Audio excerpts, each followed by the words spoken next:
Welcome friends. आज हम लोग डिस्कस करने आए वाले एक बहुत ही इंपॉर्टेंट टॉपिक पे। Yes, it is India China border conflicts, specifically border conflicts. So let's start the video. Navigating dragon, India's biggest foreign policy challenge. ना क्या देखने वाले इसमें? First of all, things to remember. ना this is something new I have started, things to remember. क्यों? 2 minute में पता चलेगा। नेक्स्ट, नेहरू इरा में क्या हुआ था, cold war, post cold war, package deal क्या था, डोकलाम गलवान क्राइसिस क्या है, यूएसए का रोल क्या है इंडिया चाइना कॉन्फ्लिक्ट में, and obviously mains as well as conclusion. Now let's start the video. यहां पे मैंने पहली बार लिखा है कि things to remember. Let us see क्या कोट सही है। पहला कोट है कि there can not be two tigers in single mountain. मतलब क्या? एक ही माउंटेन में दो टाइगर नहीं रह सकते। इट शोज चाइनास पॉलिसी कि एक एरिया में किसका चलेगा, सिर्फ एक का ही। दूसरा, the best way to avoid the war is always ready for war. मतलब वॉर के लिए रेडी रहोगे तो सबसे अच्छा फायदा है। तीसरा, hide your strength and wide your time. मतलब जब आप वीक हो, आपकी स्ट्रेंथ हाइड करो। हम क्या करते हैं, हमारा स्ट्रेंथ दिखाने जाते हैं, नहीं। जब आप वीक हो, आपके स्ट्रेंथ हाइड करो, जब स्ट्रांग होंगे तब यूज करेंगे। एंड चौथा, the supreme art of war is to subdue enemy without fighting. मतलब झगड़ा भी ना करे और युद्ध भी हम ही जीते, यही सबसे अच्छा आर्ट ऑफ वॉर है। चारों चीजें चाइना का पॉलिसी आपको दिखाता है। Don't you think it clearly shows China's dominating attitude? China war के लिए हमेशा रेडी है। चाइना के ऊपर भरोसा करना, ये सबसे बड़ी गलती उसकी होगी जो भरोसा करेगा। तो ये चार चीजें अगर आप अच्छी तरह से समझोगे, चाइना की पॉलिसी आपको क्लियर कट समझ में आएगी। Let us go ahead. China का वर्ल्ड व्यू क्या है? लिसन, चाइना चाहता है चाइना सेंट्रिक वर्ल्ड हो, क्योंकि आज यूएस के नीचे उसका इकोनॉमी, यूएस का 23 है तो चाइना का 18 ट्रिलियन के आसपास इकोनॉमी है। तो चाइना क्या चाहता है? एटलीस्ट चाइना सेंट्रिक वर्ल्ड हो, या फिर at least China centric Asia. China आज भी खुद को मिडिल किंगडम मानता है, मतलब ऐसा बहुत पावरफुल किंगडम कि बाकी सब एक्सेप्ट करो कि हम यहाँ के पावरफुल है। इतना ही नहीं, वो तिबेट को अपना एक हाथ मानता है और उसके 5 फिंगर्स, 5 फिंगर, लिसन केयरफुली, कौन है? अरुणाचल प्रदेश, सिक्किम, भूटान, नेपाल, लद्दाख। और चाहता क्या है? इन्हें आजाद करना हमारी जिम्मेदारी है। अरे भाई, ये तो ऐसा हुआ कि हमारा भी हमारा है और आपका भी हमारा है। ये चाइना का व्यू बहुत ही गलत है। सो आई होप 5 फिंगर पॉलिसी अगर आपको इंटरव्यू में पूछा तो आंसर मिल जाएगा आपको। नेक्स्ट, इंडिया का अप्रोच क्या है? Listen carefully. इंडिया इसे 2-3 तरीके से देखता है। कैसे? पहला, आइडियलिस्ट अप्रोच। अब आइडियलिस्ट मतलब आदर्शवादी, मतलब इसमें सामने कौन आएंगे? जवाहरलाल नेहरू और टैगोर कह सकते हैं आप। क्या सोचते थे ये? Asian century. मतलब क्या? इंडिया चाइना अगर एक साथ काम करे तो दोनों का नहीं, दुनिया का फायदा होगा। और स्लोगन भी तो था, हिंदी चीनी भाई भाई। बट आदर्शवाद आदर्शवाद ही होता है। दूसरा है रियलिस्टिक। ऑब्वियसली रियलिस्टिक मतलब नाम पहला किसका आएगा? सरदार वल्लभ भाई पटेल का। इनका क्लियर कट मानना था, चाइना पे कभी भरोसा मत करो। ये ये सरदार वल्लभ भाई पटेल ने क्लियरली कहा था। मैं फिर से रिपीट करता हूं, चाइना पे भरोसा करना गलती होगी। चाइना एक एक्सपांशनिस्ट कंट्री है, वो सुधरेगा नहीं। तो तीसरा आजकल जो है वो प्रैग्मेटिक व्यू है। उनका क्या कहना है कि भाई चाइना को हम दोनों तरीके से देख सकते हैं। मतलब क्या? एज अ चैलेंज ऑल्सो और एज अ अपॉर्चुनिटी। मतलब क्या? जहां कंपटीशन है वहां कॉम्पीट करेंगे, वहां सहमति है तो वहां दोनों एक साथ भी काम कर सकते हैं। चाहे वो वर्ल्ड ट्रेड ऑर्गेनाइजेशन हो, ग्लोबल साउथ का कोई इशू हो, या फिर क्लाइमेट चेंज का इशू हो, एक साथ काम करेंगे। ये व्यू कौन शेयर करते हैं? सी राजा मोहन श्याम सरन ये व्यू शेयर करते हैं। मतलब आइडियलिस्ट, रियलिस्ट, प्रैग्मेटिक, आपको कौन सा पसंद है आप डिसाइड करो। नेक्स्ट, नेहरू इरा में क्या हुआ था? Now listen carefully. 1947 में हमें इंडिपेंडेंस मिला है। जवाहरलाल नेहरू 1947 से लेके 64 तक प्राइम मिनिस्टर थे। सो नेहरू चाइना से अच्छा रिलेशन चाहते हैं। बट एक बात मुझे आपसे पूछनी है, क्या आप सामने वाले से अच्छा रिलेशन चाहते हैं, बट क्या सामने वाला आपसे उतना ही इक्वल रिलेशन मानता है? ये बहुत इंपॉर्टेंट है। चाइना में जब रिवॉल्यूशन हुआ तो एक सबसे आगे कंट्री था, वो भारत था, जिसने चाइना को रिकॉग्नाइज भी किया। भारत ने चाइना के प्रति बहुत ही अच्छे काम किए थे, लेकिन चाइना वो सब कुछ भूल गया। इतना ही नहीं, भारत ने चाइना के साथ पंचशील एग्रीमेंट भी किया था 1954। क्या था पंचशील में? कि भाई म्यूचुअल रिस्पेक्ट रहेगा, each others territorial integrity, non aggression, listen, non interference, एक दूसरे के इसमें इंटरफियर नहीं करेंगे, mutual benefit and peaceful coexistence. ये सारे टर्म्स आपको आजकल हर प्रिंसिपल्स, हर डॉक्यूमेंट्स में दिखने को मिल सकते हैं पंचशील के। तो डॉक्ट्रिन तो बहुत अच्छा था, but at the same time Jawaharlal Nehru was aware कि चाइना के ऊपर रिलाय करना धोखा हो सकता है। Then comes the next question कि सफर किया क्यों? Listen carefully. 47 में इंडिपेंडेंस मिला तो इंडिया के सामने बहुत सारी समस्या थी, पुअर्टी से लेके इलिटरेसी से लेके डेवलपमेंट। नाउ जो भी फंड है आपके पास, आप डिफेंस के लिए यूज कर सकते हैं या डेवलपमेंट के लिए, विकास के लिए यूज कर सकते हैं। आपको पुअर्टी एलिमिनेट करना है, इलिटरेसी एलिमिनेट करना है, डेवलपमेंट करना है, साइंटिफिक डेवलपमेंट करना है, या फिर डिफेंस पे खर्चा करना है। नेहरू ने शायद उल्टा सोचा कि डिफेंस थोड़ा देर रुक सकता है, विकास नहीं। एंड दैट्स द रीजन, एक कहा जाता है कि एक चाइना के प्रति एक अपीजमेंट पॉलिसी उन्होंने शुरू की थी कि वॉर को थोड़ा पोस्टपोन मतलब कर सकते हैं। But he was aware, yes he was aware कि चाइना से धोखा है। Then comes the next question कि सर इशू कहाँ हुआ फिर? अगर सब कुछ अच्छा जा रहा तो इशू कहाँ हुआ? पंचशील तक तब सब कुछ सही था, बट पंचशील के बाद चाइना ने क्या किया? Listen carefully. यहाँ पे जो तिब्बत का एरिया है, मैं फिर से रिपीट करता हूं, जो तिब्बत का एरिया है, यहाँ पे अननेसेसरी एट्रोसिटीज करना शुरू कर दिया, अननेसेसरी गलत चीजें करना शुरू किया, जिसके वजह से तिब्बत में इश्यूज हुए। और दलाई लामा तिब्बत से आ गए ऑब्वियसली भारत में। ना दलाई लामा भारत में आ गए, ऑब्वियसली चाइना को गुस्सा आया, चाइना को लगा कि ये भारत ने जानबूझ के किया हुआ है, जबकि ये वैसा नहीं था। इतना ही नहीं, चाइना को यह भी लगता था कि यूएसए के साथ मिलकर भारत एंटी चाइना एक्टिविटी कर रहा है। Then comes the second side कि सर चाइना ने क्या किया था? Listen carefully. चाइना ने अक्साई चीन में एक रास्ता बनाया था। नाउ कम्स द क्वेश्चन कि सर ये अक्साई चीन एरिया कहां पे है? Please look at the board. ये अप्रोक्सीमेट बॉर्डर्स है, ये है अक्साई चीन, जो आज की तारीख में किसके हाथ में है? चीन के पास है। नाउ लिसन केयरफुली, अक्साई चीन इंडिया के पास ही था। मैं फिर से रिपीट करता हूं, इंडिया के पास। अगर आप हिस्टोरिकल डॉक्यूमेंट्स देखेंगे तो it is a part of Jammu and Kashmir. Then comes a question कि सर फिर चाइना ने कैसे ले लिया? लिसन, इंडिया ने एक मिस्टेक यहां पे हुआ था कि यहां पे अपने फोर्सेस पहले से नहीं रखे थे, क्योंकि ऐसी जगह पे कौन जाएगा, ऐसा इंडिया को भी लगता था, जवाहरलाल नेहरू को। और चाइना ने क्या किया, यहीं पे 1953 से एक हाईवे बनाने का काम शुरू किया, काराकोरम हाईवे जिसे कहते हैं, 1957, क्योंकि तिब्बत के बारे में चाइना पहले से इनसिक्योर है। और जब ये मैटर इंडिया में आया बाहर 1957 में, तब जाहिर है पार्लियामेंट में इशू तो होने ही थे।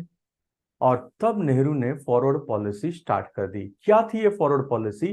कि इंडिया की आर्मी को भी वहां पे पोस्ट करो, जो बॉर्डर है वहां पे। बट इंडिया की आर्मी को आपने पोस्ट किया, बट क्या उनके पास उतने रिसोर्सेस थे, लॉजिस्टिक थे, रोड डेवलपमेंट था? नहीं था। And due to which finally 1962 में वॉर हुआ, जिसमें इंडिया का डिफीट हुआ। नाउ यहां पे चाइना ने, लिसन केयरफुली, ईस्टर्न एरिया मतलब अरुणाचल में वो काफी अंदर तक आए थे, और अक्साई चीन का जो एरिया आज उनके पास है वहां पे भी। लेकिन जब यूएसए ने इंटरवीन करने की कोशिश की, वो अरुणाचल से तो पीछे हट गए, बट ये एरिया आज भी किसके हाथ में है? चाइना के ही हाथ में है।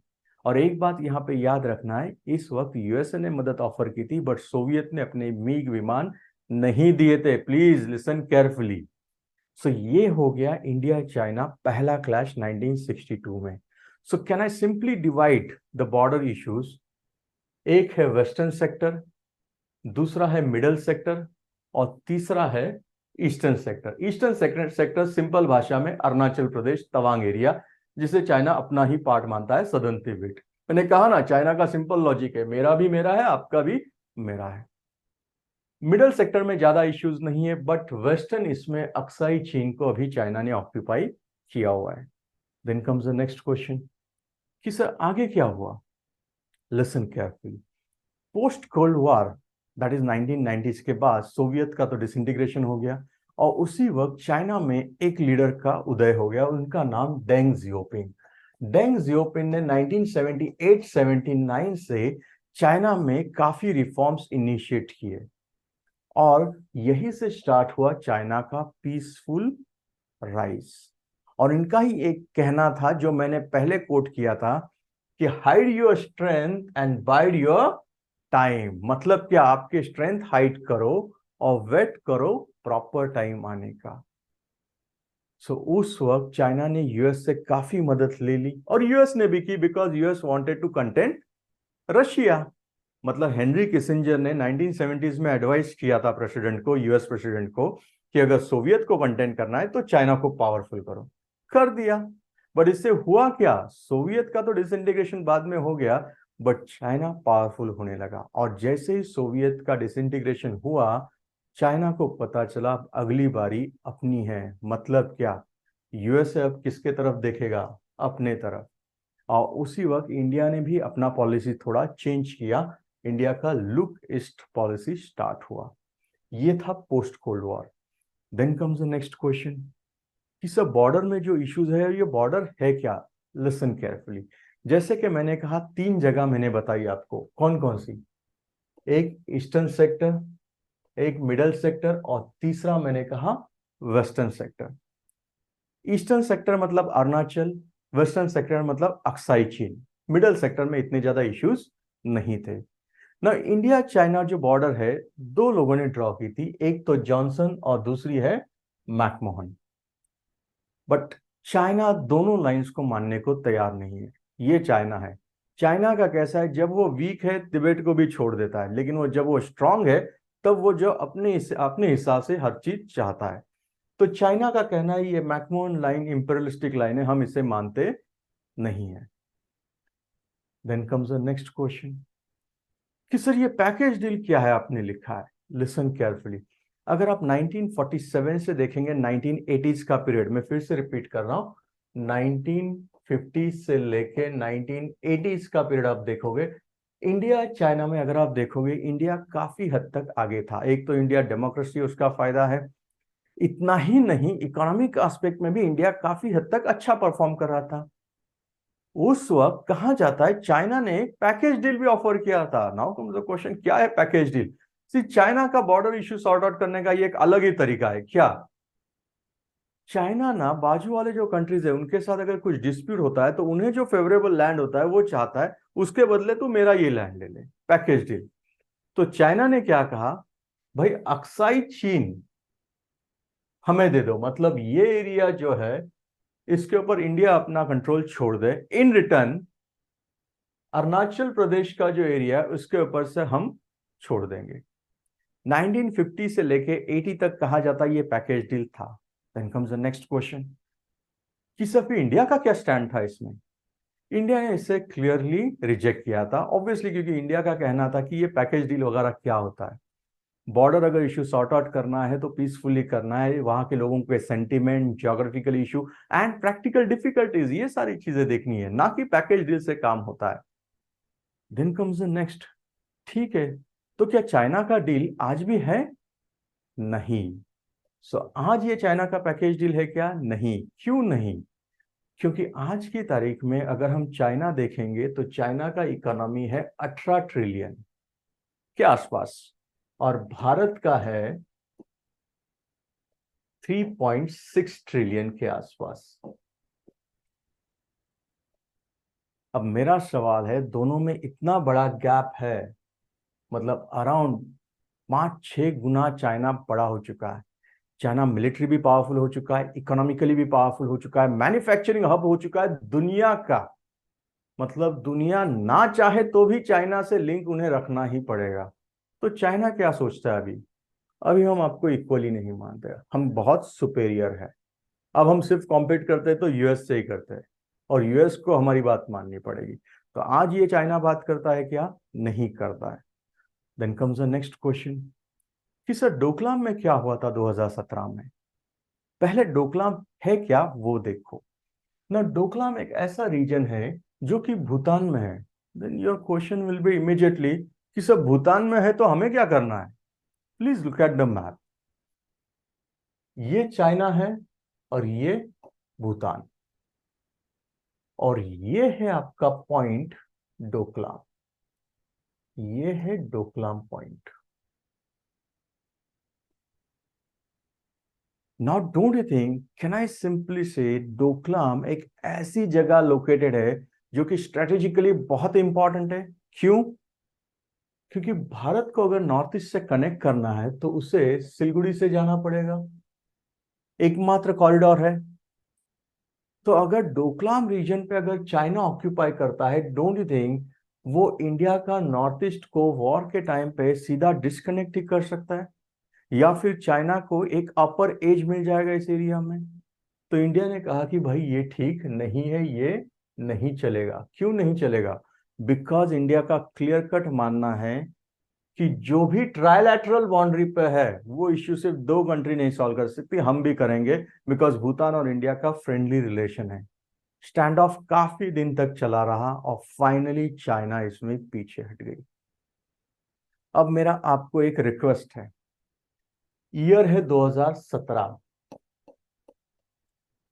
प्लीज ये देखो कि 2017 में चाइना में क्या पॉलिटिकल चेंजेस हो रहे थे।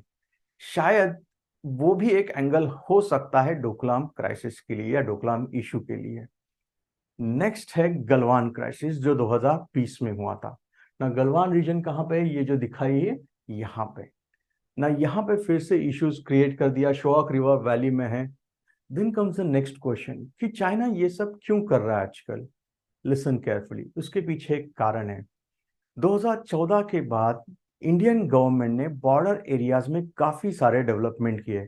सो ऑब्वियसली अगर इंडिया बॉर्डर एरियाज में काफी अच्छा डेवलपमेंट करता है तो चाहे वो इंफ्रास्ट्रक्चर हो, रोड हो, मिलिट्री हो, airbase, everything, it is going to hurt China.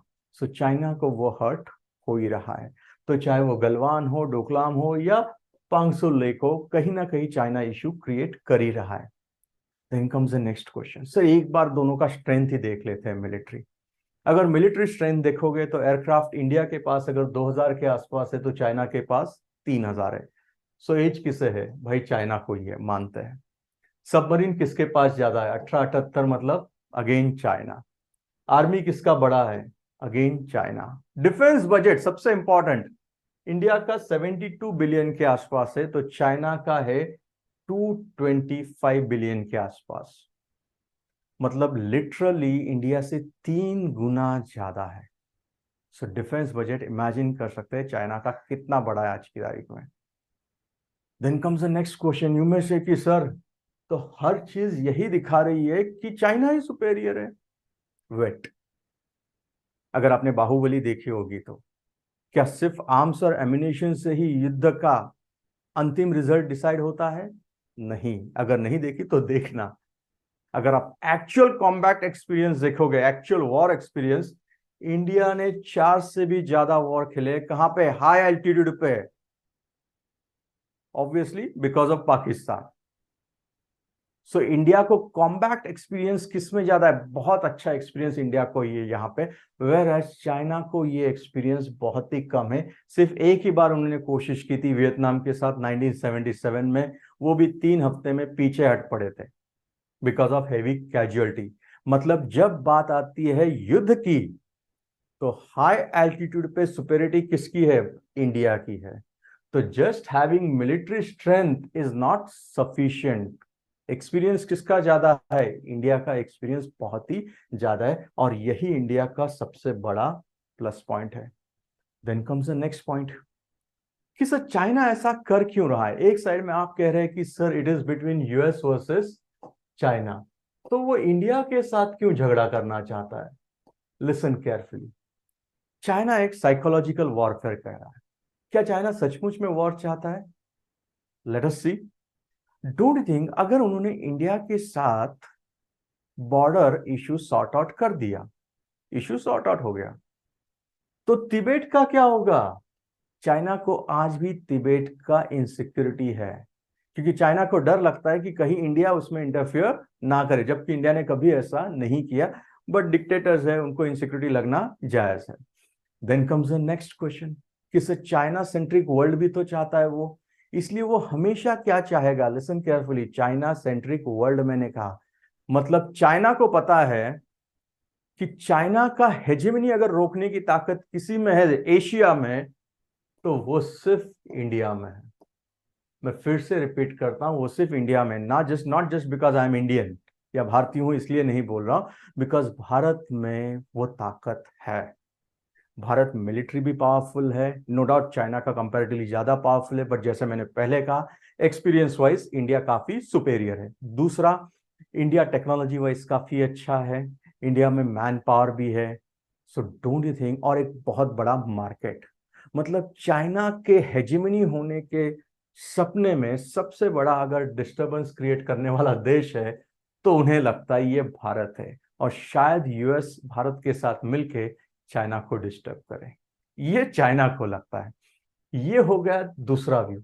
अब तीसरा भी व्यू है, क्योंकि एक अकेला व्यू नहीं हो सकता। एक मैंने कहा साइकोलॉजिकल वॉरफेयर, जस्ट वॉर खेलने का, दिखाओ, डराओ सामने वाले को। स्लोगन कहा था ना, the best way to win the war is that without fighting the war.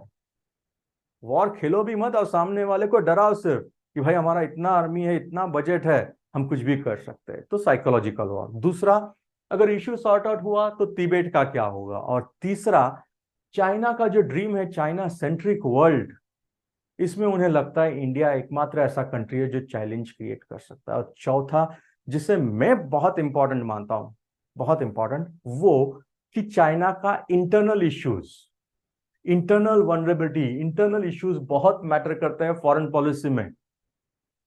Don't think कभी भी कंट्री के अंडर, अगर आप देखेंगे कि कंट्री के अंडर अगर डिक्टेटर है और उन्हें जब लगता है कि उनका अपने कंट्री के ऊपर का होल्ड कम हो रहा है, तो बेस्ट वे वो क्या करते हैं? The best thing what they normally do is, suppose ये चाइना है और डिक्टेटर को लगता है कि उसका होल्ड कम हो रहा है अपने ही कंट्री के ऊपर, सो डोंट थिंक बाजू वाले के साथ झगड़ा स्टार्ट करो। क्यों? नेशनलिज्म स्प्रेड करो। ये सभी करते हैं जो डिक्टेटर है। माओ ने भी किया था और शी जिनपिंग आज कर रहे। 1950s में जब माओ की पॉलिसी सबसे घटिया, सबसे खराब चल रही थी, माओ की disasters, I am using the word, political as well as economic policy, political as well as economic policy, जिससे चाइना में बहुत नुकसान हुआ था। कहा जाता है करोड़ों लोगों की डेथ, करोड़ों लोगों की डेथ मैं कह रहा हूं हो चुकी थी यहां पे। सो ऑब्वियसली इसमें बेस्ट वे क्या है भाई? नेबर के साथ एग्रेसिव स्टैंड ले लो, हम ताकतवर है दिखाओ देश में, और अपना फिर से कंसोलिडेट करो लीडरशिप। इससे क्या होता है?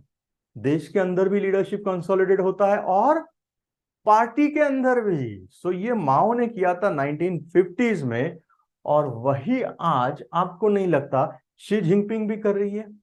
बिकॉज शी जिनपिंग का जो जीरो कोविड पॉलिसी था वो तो टोटल फेलियर हो चुका है। शी जिनपिंग का जो ऑथोरिटेरिज्म है, इससे लोग नाराज है। तो जाहिर है इतना सब कुछ अगर खराब हो रहा है तो एक्सटर्नल डाइवर्जन करना ये सबसे आसान होता है कि सारा देश का ध्यान कहाँ पे भटकाओ, भाई वो एनिमी है। एल्स मेरा आपको एक सिंपल मानना है, सिंपल कहना है, यहाँ पे बोर्ड की तरफ देखो, एक अप्रोक्सीमेट डायग्राम बनाता हूं मैं। सपोज ये चाइना है, map is not actual but, अब चाइना का ये मैप देखोगे आप, तो इसमें मेजॉरिटी पॉपुलेशन उनका 90% जो है ना, वो यही एरिया में रहता है, विच इज अप्रोक्सीमेटली 10%।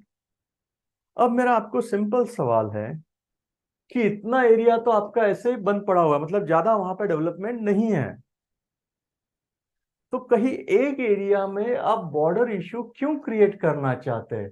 चाहे वो ताइवान के साथ हो, इंडिया के साथ हो, साउथ कोरिया के साथ, जापान के साथ, किसी से इनका नहीं जमता।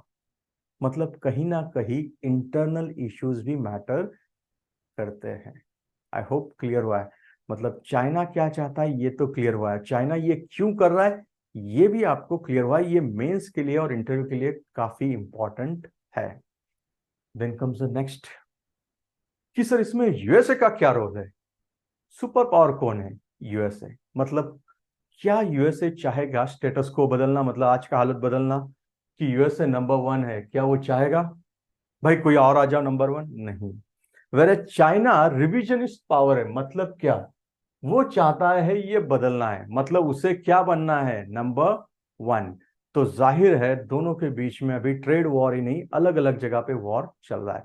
यूएस चाहता है rule based order, free navigation, but China ऐसा है जो रूल मानता नहीं। नेविगेशन के बारे में उसका एग्रेसिव पॉस्चरिंग है। इंडो पैसिफिक में दोनों के इश्यू चल रहे हैं।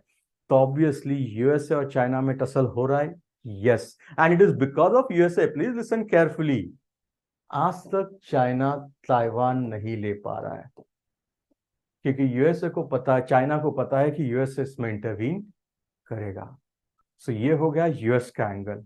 Then comes the next question कि सब भारत क्या चाहता है। लिसन, इंडिया का व्यू बहुत ही क्लियर है। इंडिया का सिंपल कहना है कि भाई हम रिलेशनशिप में इक्विलिब्रियम चाहते हैं, इक्विलिब्रियम होना चाहिए, ना हम सुपेरियर ना आप सुपेरियर। बट इक्विलिब्रियम चाहते हैं इसका मतलब ये नहीं कि आप जो बोलोगे वो सही होगा, नहीं, that is not a balance. Balance क्या होता है, दोनों समान होने चाहिए।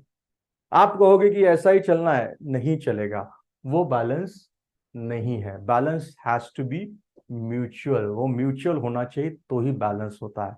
बैलेंस कैसे होगा, अगर आप म्यूचुअल एक दूसरे को रिस्पेक्ट करते हो, अगर आप एक दूसरे की कदर करते हो, सेंसिटिविटी है, अगर इंटरेस्ट है आपको, तो ही ये पॉसिबल है।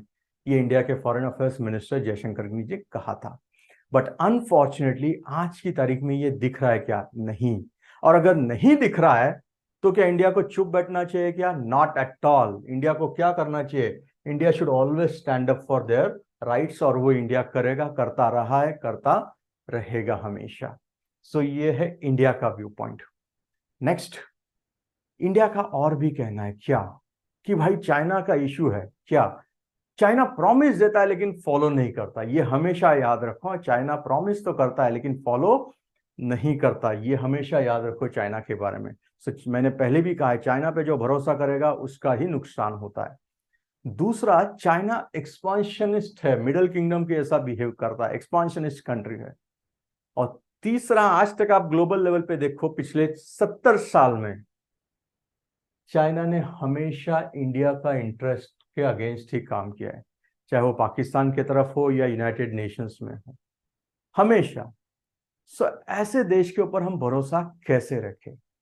मैं ये नहीं कह रहा हूं कि चाइना के ऊपर से रिलेशन ही ब्रेकअप करो, बट अभी और एक बताता हूं बात। अभी रिसेंटली चाइना ने क्या किया है, नए ऑफिशियल मैप बाहर आए आफ्टर द ब्रिक्स मीटिंग, और वहां पे अरुणाचल स्टेट और अक्साई चीन को उन्होंने अपना एरिया दिखा दिया है।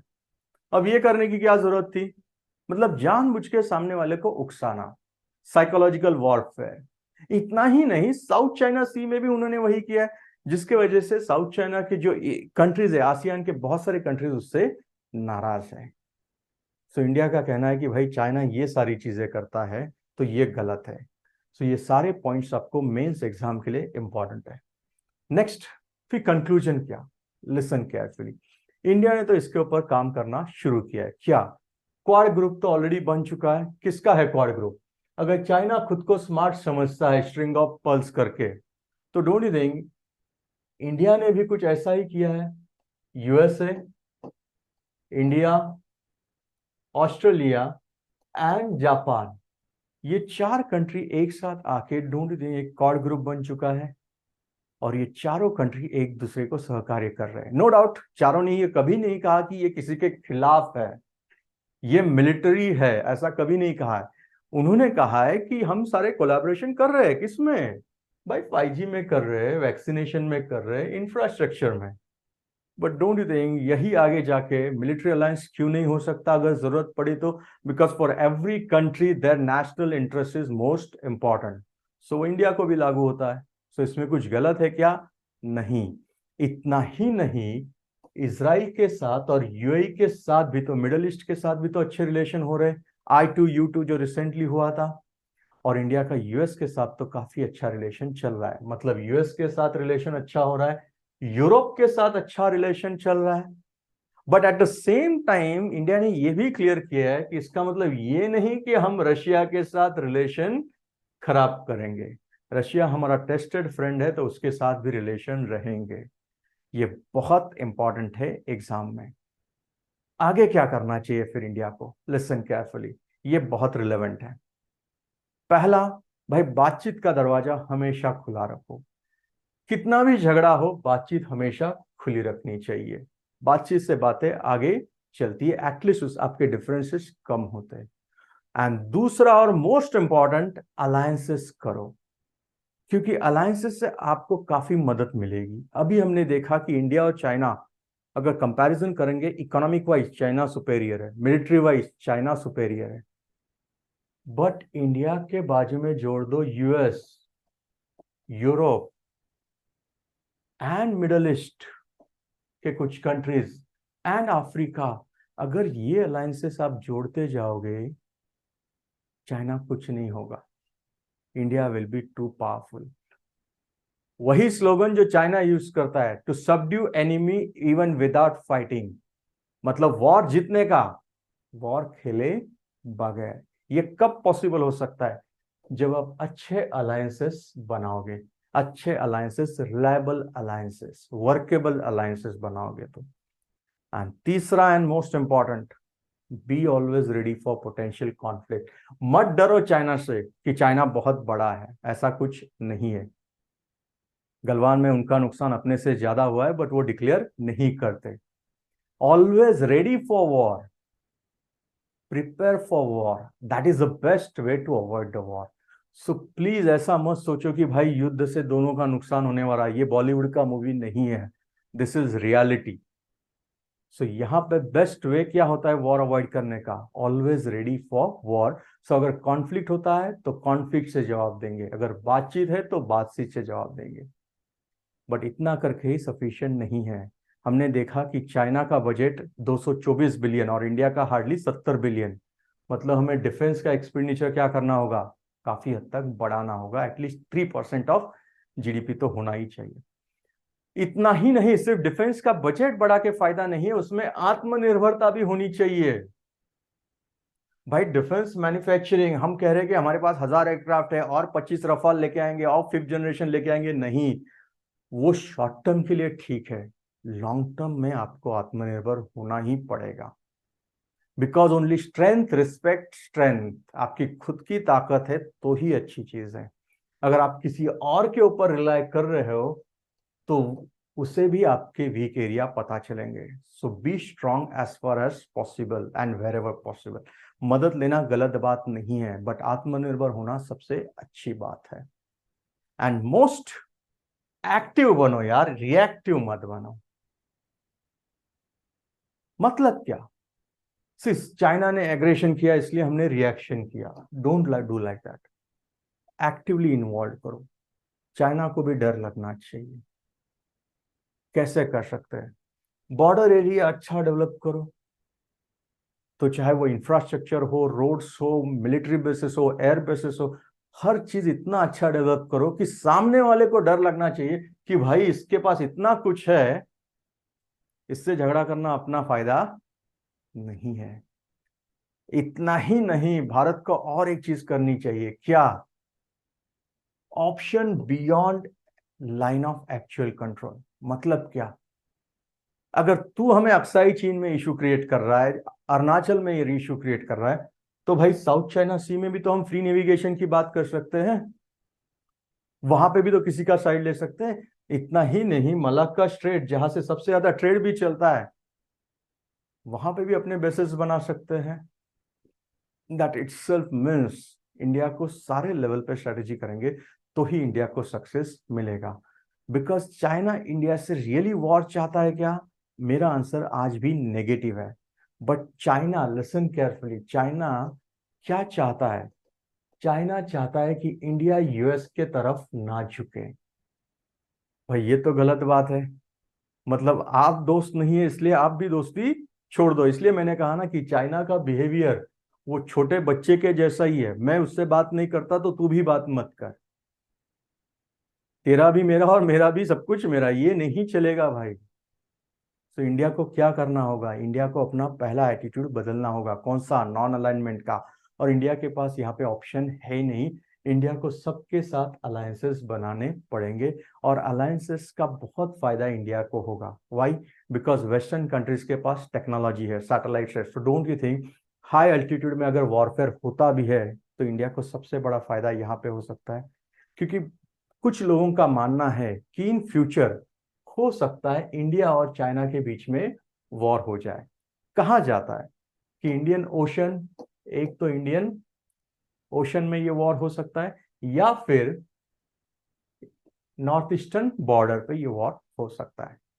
बट ये कहां तक सही है ये आने वाला समय ही बताएगा। बट अगर इंडिया ये सारी चीजें करता है तो मुझे एश्योरिटी है कि वॉर नहीं होगा, क्योंकि सामने वाला खुद सोचेगा कि इससे युद्ध करके अपना फायदा नहीं है। दोनों का नुकसान है, लेकिन चाइना को यह पता चलेगा कि मेरा नुकसान ज्यादा है। But does that mean we should be in complexity कि भाई चाइना वॉर नहीं करेगा, इंडिया बहुत बड़ा मार्केट है? नहीं। रादर मेरा हमेशा मानना है और हमेशा रहेगा, always ready for conflict. War के लिए हमेशा तैयार रहो। That is the best way to avoid the war. आत्मनिर्भर बनो, वही सबसे अच्छा तरीका है। अब आता है last part, that is mains का क्वेश्चन।